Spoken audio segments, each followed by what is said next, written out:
तर शिवसेना आणि राष्ट्रवादी या महायुतीतल्या दोन पक्षांमध्ये सध्या जबर शीतयुद्ध सुरू आहे।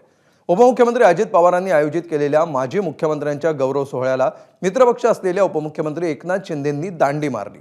पूर्वनियोजित कार्यक्रमाचं कारण देत त्यांनी दांडी मारली। अजित पवारांनी शिंदेंनी आयोजित केलेल्या महाबळेश्वर पर्यटन सोहळ्याकडे पाठ फिरवली। इतकंच काय, पक्षाचा कोणी आमदार किंवा मंत्रीही सुरुवातीला पाठवला नाही। शेवटच्या क्षणी मकरंद पाटलांनी हजेरी लावली। दुसरा मुद्दा म्हणजे शिवसेनेचे सामाजिक न्यायमंत्री संजय शिरसाटांनी व्यक्त केलेला संताप। त्यांच्या सामाजिक न्याय खात्याचा 410 कोटींचा निधी लाडक्या बहिणींना देऊन टाकला। यामुळे चिडलेल्या शिरसाटांनी आमच्या संयमाला मर्यादा आहेत असा गर्भित इशारा दिला। अशातच आज संजय राऊतांनी संधी साधली। मुख्यमंत्री देवेंद्र फडणवीस यांच्या सांगण्यावरूनच अजित पवार एकनाथ शिंदेंच्या शिवसेनेला बूच लावतायत अशी टीका करत राऊतांनी गंमत घेतली।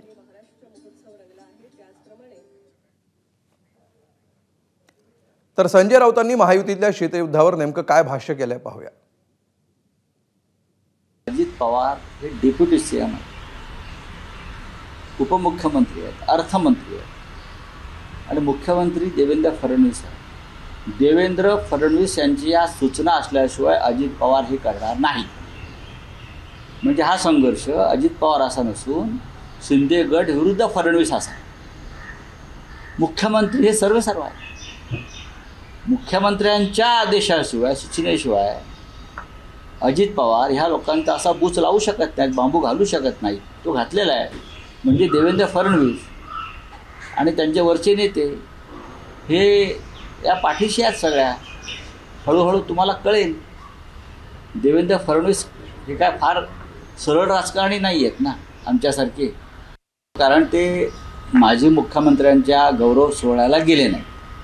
आम्ही गेलो नाही सोडून द्या, आमचे वैचारिक मतभेद आहेत, पण त्यांच्याच सरकारचा कार्यक्रम होता आणि ते गेले नाहीत।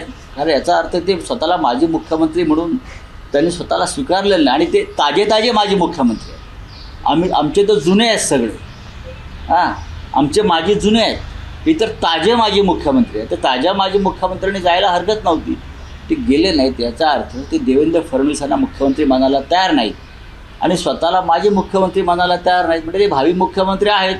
आता देवेंद्र फडणवीसांनी त्याच्यापासून सावध राहिलं पाहिजे। एबीपी माझा, उघडा डोळे बघा नीट।